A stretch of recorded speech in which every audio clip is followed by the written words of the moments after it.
Bismillahirrahmanirrahim. Assalamualaikum warahmatullahi wabarakatuh. Perkenalkan, saya Kamus Hidayat, calon guru penggerak Angkatan 9 dari SMA Negeri 1 Kadugede, Kabupaten Kuningan.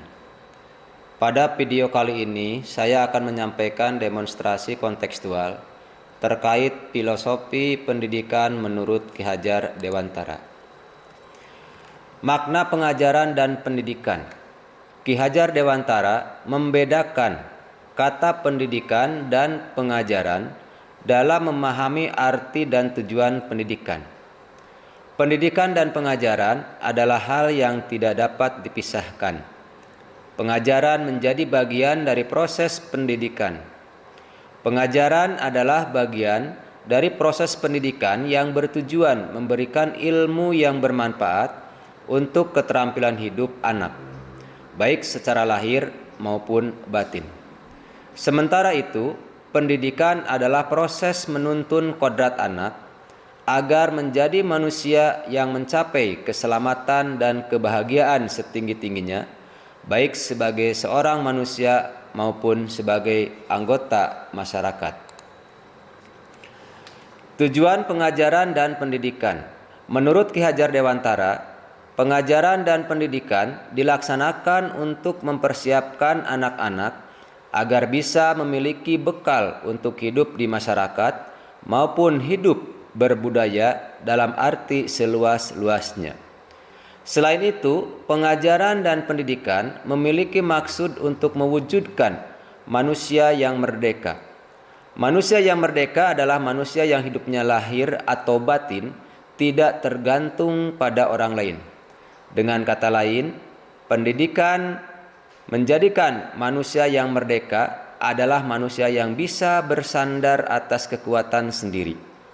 Pendidikan menciptakan ruang bagi murid untuk bertumbuh secara utuh agar mampu memuliakan dirinya dan orang lain dan menjadi mandiri. Kekuatan diri atau kodrat yang dimiliki menuntun murid menjadi cakap mengatur hidupnya dengan tanpa terperintah oleh orang lain. Pendidikan yang sesuai dengan kodrat alam dan kodrat zaman. Di dalam proses pengajaran dan pendidikan, Ki Hajar Dewantara juga mengingatkan agar pendidikan memperhatikan kodrat alam dan kodrat zaman. Kodrat alam berkaitan dengan lingkungan alam sekitar, artinya pendidikan yang diberikan kepada anak harus memperhatikan lingkungan, karakteristik daerah, sosial kultural masyarakat sekitar, dan semua hal yang ada di lingkungan anak. Pendidikan harus memperhatikan kodrat zaman, artinya guru memberi bekal pendidikan kepada siswa harus sesuai dengan zamannya.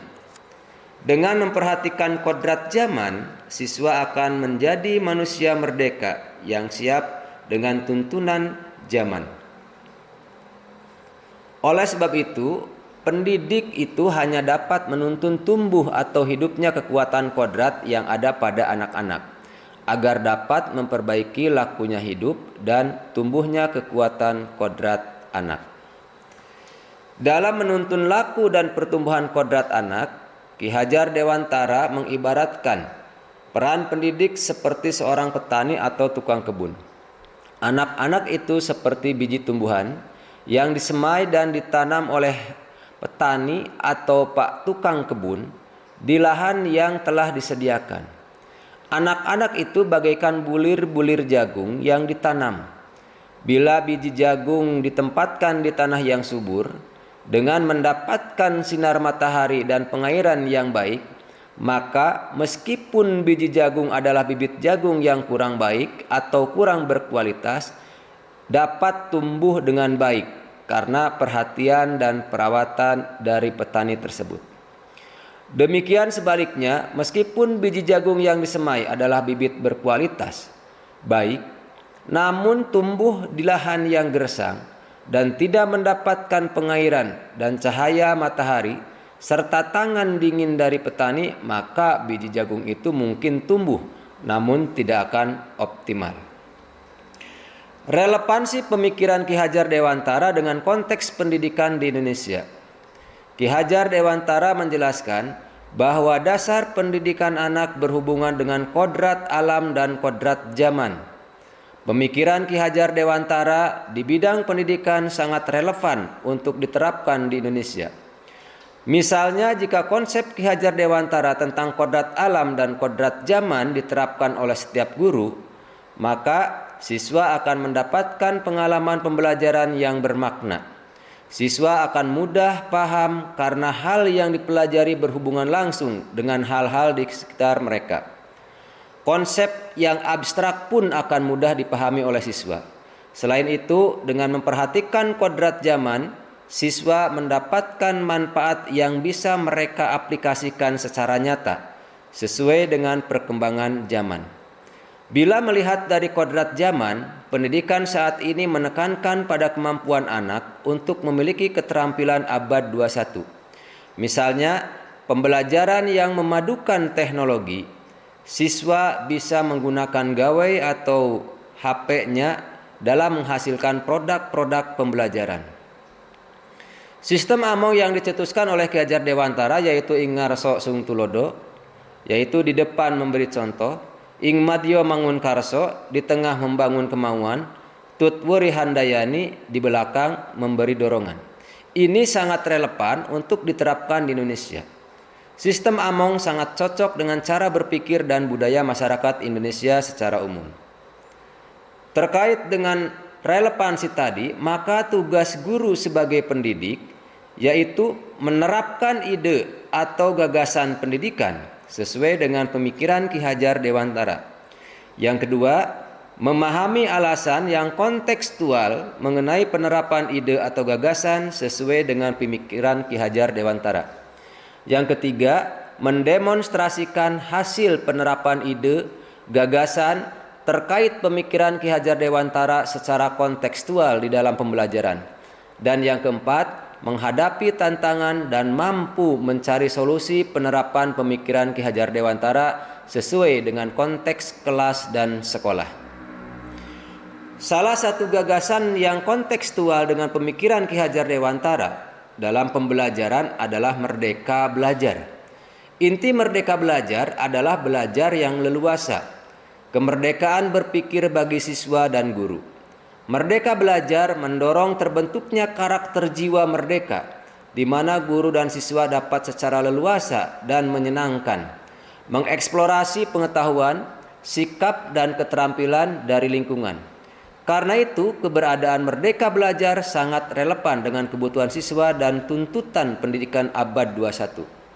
Tujuan merdeka belajar adalah mewujudkan siswa yang beriman, bertakwa kepada Tuhan Yang Maha Esa, berakhlak mulia, memiliki kemampuan dalam keterampilan kolaborasi, komunikasi, bergotong royong, berpikir kritis, kreatif, inovatif, dan mandiri dalam mencapai kebahagiaan lahir dan batin. Peran guru dalam kebijakan merdeka belajar. Yang pertama yaitu mengimplementasikan nilai-nilai sosio-kultural, kearifan lokal di sekolah. Melaksanakan pembelajaran yang berpusat pada peserta didik, yaitu pembelajaran yang mendorong peserta didik untuk menjadi subjek pembelajaran yang aktif mengelola proses belajarnya secara mandiri. Yang ketiga, melaksanakan inovasi pembelajaran dan menciptakan iklim pembelajaran yang memerdekakan.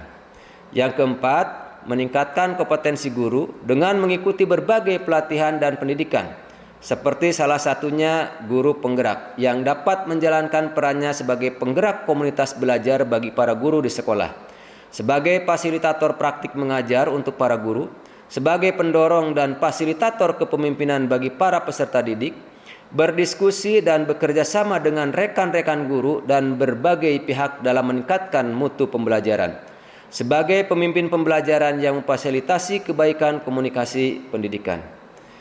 Terkait dengan peran guru sebagai pendidik, saya mengimplementasikan di SMA Negeri 1 Kadu Gede di dalam menciptakan merdeka belajar, yaitu diantaranya yang pertama mengimplementasikan nilai-nilai sosio-kultural kearifan lokal di sekolah, diantaranya pembiasaan perilaku 5S, senyum, salam, sapa, sopan, dan santun.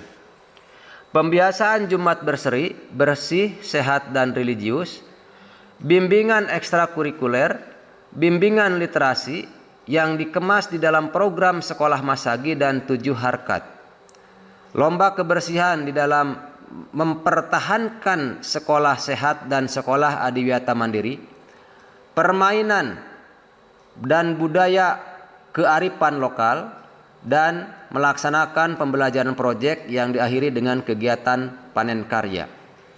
Yang kedua yaitu pembelajaran yang berpusat pada murid, yaitu melaksanakan pembelajaran inovatif yang menggunakan model pembelajaran bervariasi.